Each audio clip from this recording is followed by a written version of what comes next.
chạy nhanh đó hả? Anh này cũng bỏ nhanh nữa. Cho anh khác vô bỏ chậm là chết luôn.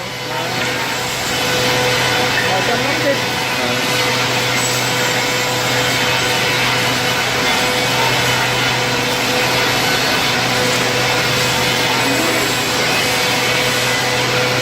Cái phôi này sao dài thế ta? 2 mét lận.